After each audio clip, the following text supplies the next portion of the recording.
today at Hotel Conneaut, talking about ethics in the paranormal. I'm Eric Werner, otherwise known to a lot of my fans as Corvus Nocturnum, and here with me today is another Document Press author, Angel Ray.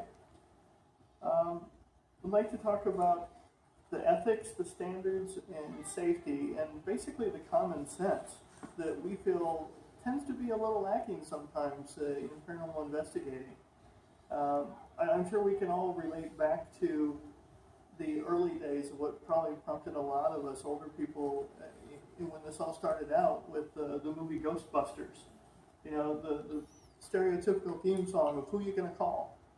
And when I hear that echoing in my head when I show up at conventions like this and I see people wandering around with all their gear and their gizmos and everything, and that's what it makes me think of.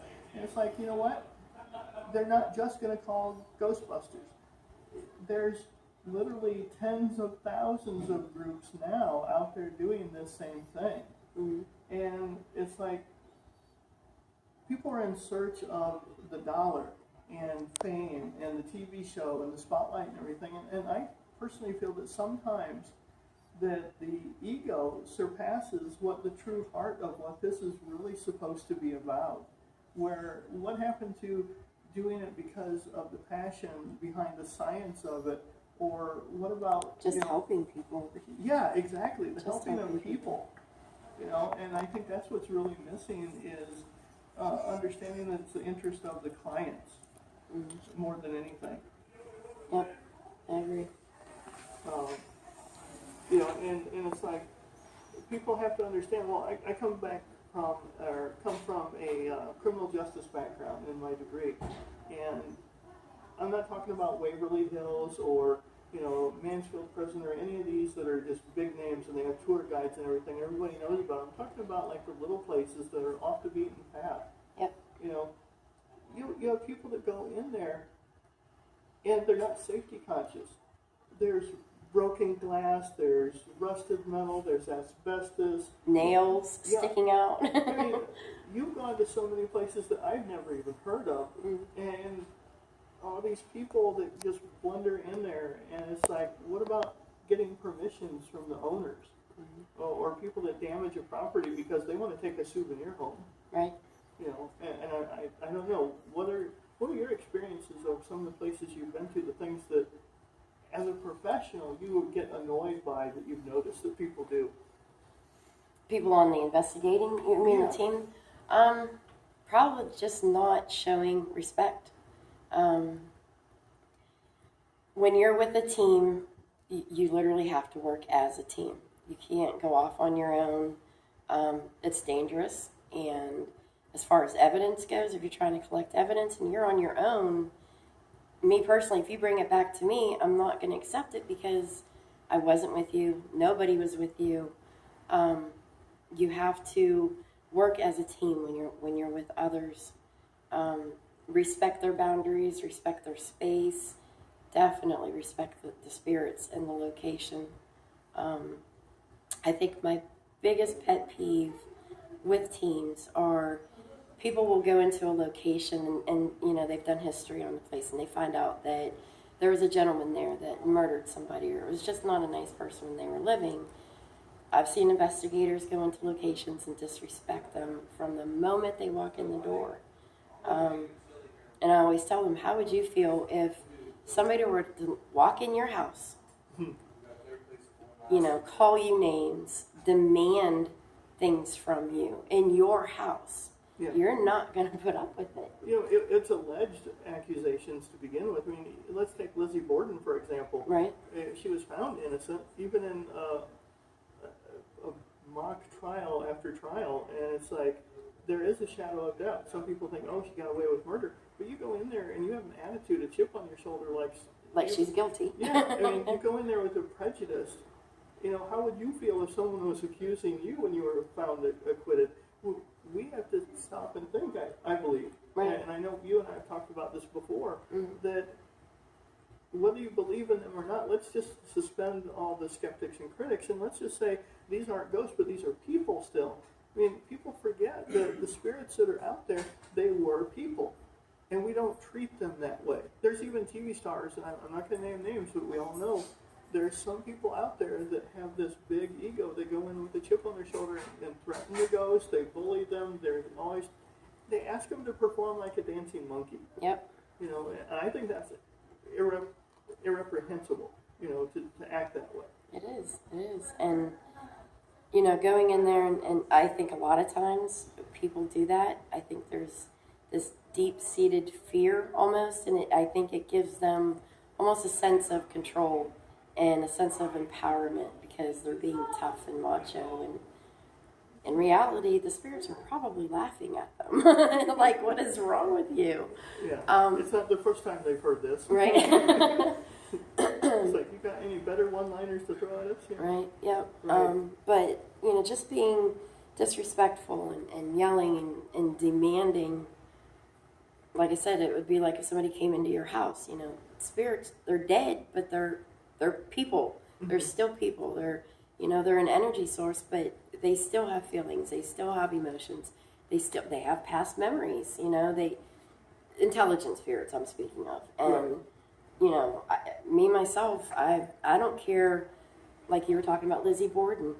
Lizzie Borden didn't do anything to me. Yeah. She didn't do anything to my family. I have no grudges. And that's what it is. People hold grudges against something that they've read or, you know, something that somebody's done 30, 40, 50 years ago. Mm-hmm. It has nothing to do with you as a person.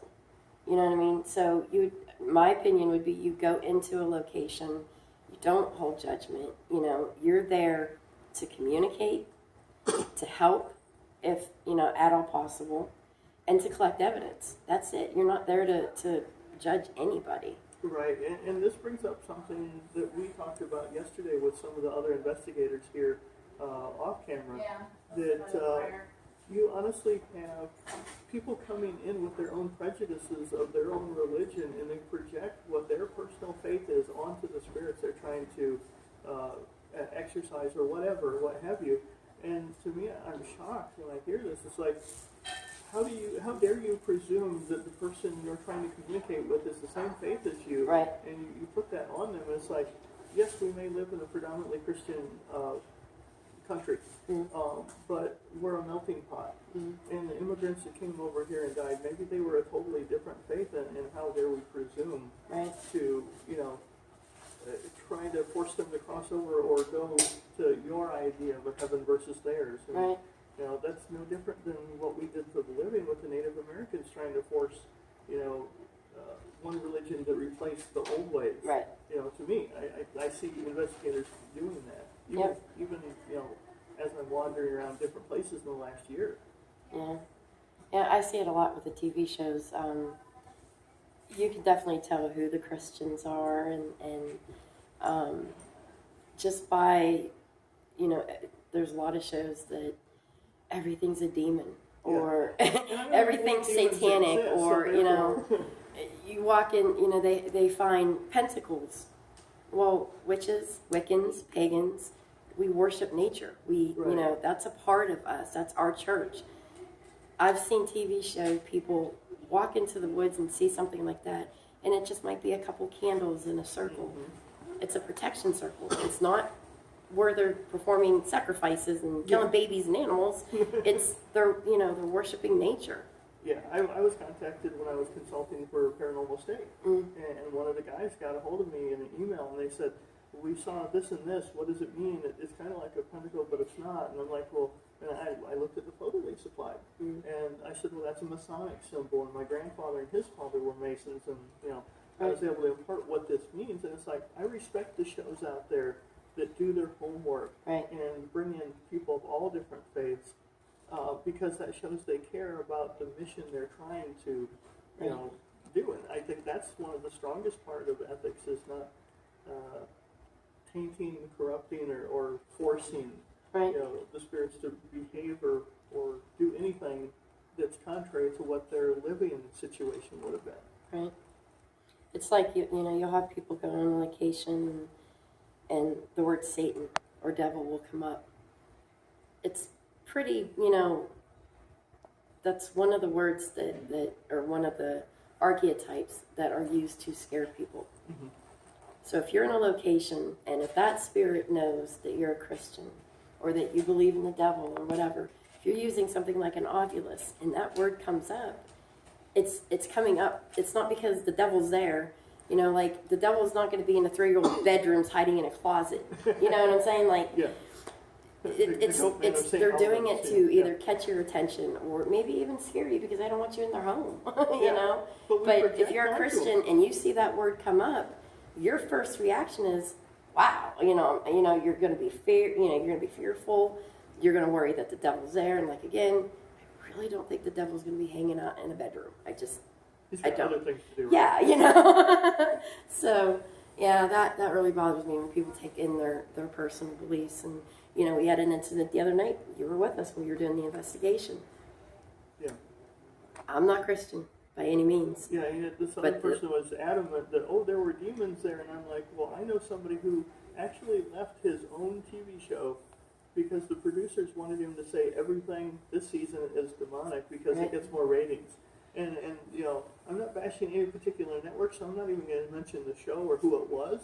But when all these shows want to just jump on the new craze, fad of, let's say it's not just ghosts, because we've been doing that for 15 years now. Let's call it demons. We got to make it exciting. And it's like, oh my God, that's about as unethical as attaching a string to a chair and yanking it off, you know, the scene, just so we can say we had evidence. Right. Because we all know that nobody goes to every location and hears or sees or finds something every single time. Right. It just doesn't work that way.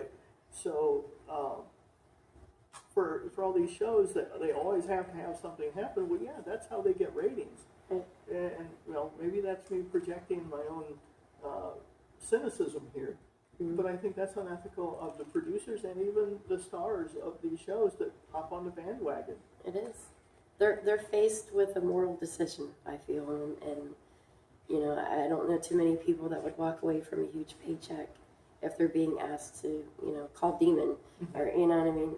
You got to have morals, and in my opinion, I'm proud of my morals, and I couldn't do that. I couldn't. I mean, it's like one of our authors, Reverend Tim Shaw, was on several shows, but most recently one that we're all friends with everybody connected to the episodes, but I can't name it. Yeah, I know. Tim told me privately, and I think he stated it publicly too, he's like, TV show fame or even an episode is one moment. I'm not going to sell out my beliefs, and because I have to live with myself and my own reputation after that's over. And he's like, other people are going to call me out. They're not going to forget. It's on film, you know. So don't claim to be something just because it's trendy if you don't truly believe it. Because you can have an epiphany later and say, "Oh, I changed my mind. I believe in ghosts. I believe in demons now." But if you're known for that, unless you mention that that's what turnaround point you have, people are going to see right through it and go, "Oh, he did it for a paycheck." Right. You know. In the paranormal community, reputation is everything.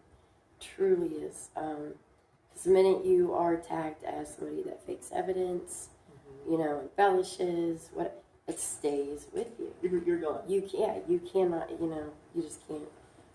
And how you behave offset to your fans, or to people in general. You know, there's scammers out there, and they rip off conventions with their appearance, or charge a lot of money, you know. And then all of a sudden they don't show up. They never intended to. You know, they bail and make an excuse, and there's no refunds. I'm like, oh my God, I was involved in an incident on a paranormal cruise, and somebody backed out and said it's because I was on there and they didn't like my personal path. And so I volunteered to back off and not lose the venue, this other megastar, just because he didn't like me. And I'm like, okay, I'm out. And you know what happened? The very next day, after I publicly said I couldn't be there, I said conflict of interest. I have other things to do. Sorry, guys. I was trying to be the bigger person. Well, this superstar publicly said, "Oh, I can't make it either." So the venue lost both of us. Wow. Just because of their. See again, it's that. Yeah, it's that.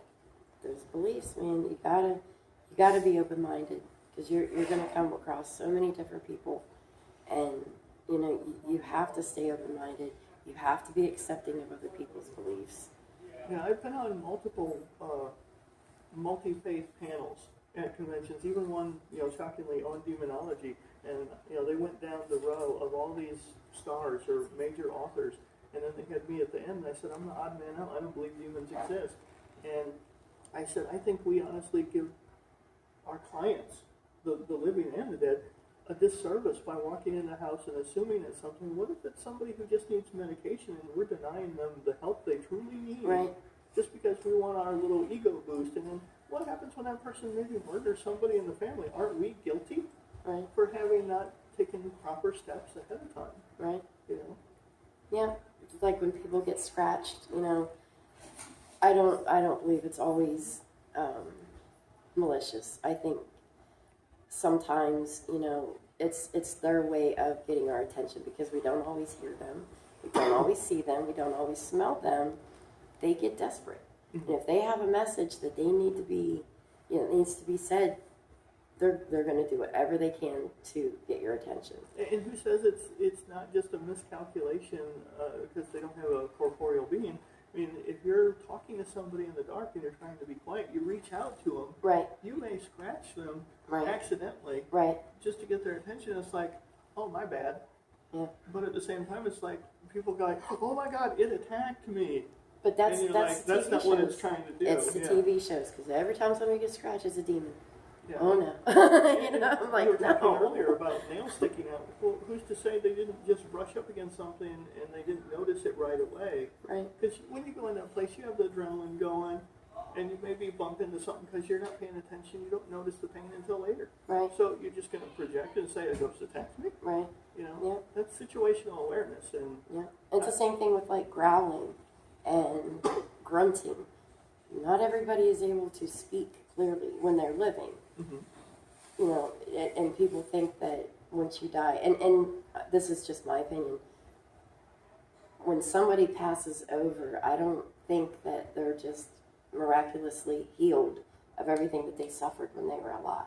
they're in the same mindset as Yeah, they were. you know, at that so last if moment. a little autistic boy passes and he needs to communicate, he's going to grunt, he's going to growl, he's going to, maybe he can't speak, and he couldn't speak when he was living. Well, what about somebody But people who hear a had, growl and, oh no, it's demon. yeah, what You if they know? had like a tracheotomy or something and they died in the hospital? You don't know. Right. Yeah. Yep. So just, you know, don't be so quick to jump to conclusions that something's evil or satanic or demonic, because chances are it's really not. It's really, really not. I've been in locations where there's been older male spirits and they're just ornery.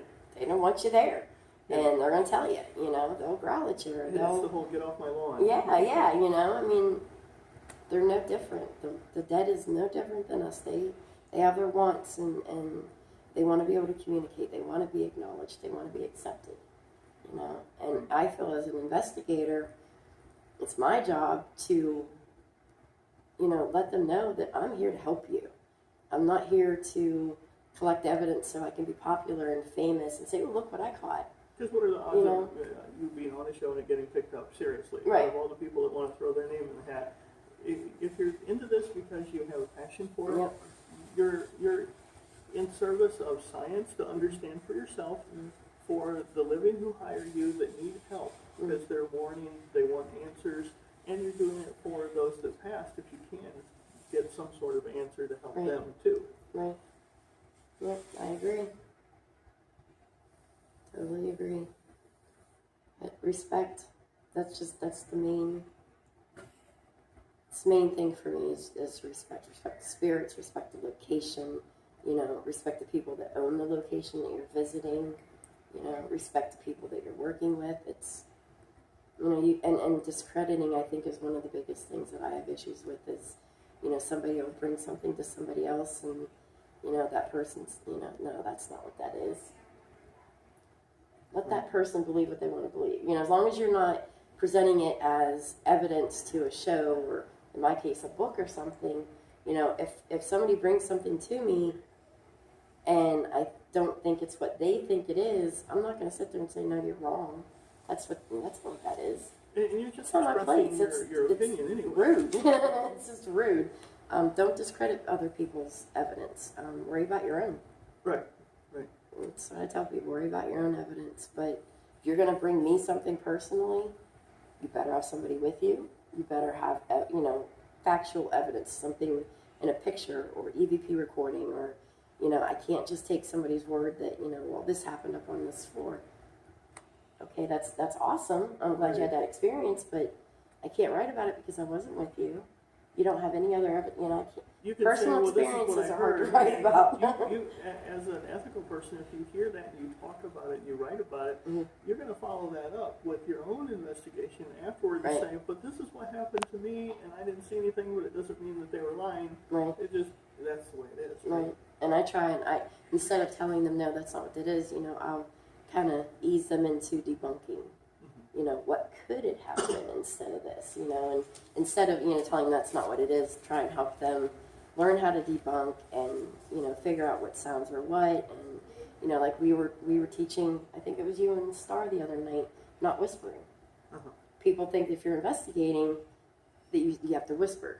You don't, because if you whisper, whoever's going over those EVP recordings, they're going to think that's a spirit talking. Yeah, because a lot of spirits, because our realms, you know, they're so far apart as far as frequencies that, you know, they could be screaming at the top of their lungs, but we hear a whisper because we're not on the same plane as them. You know what I mean?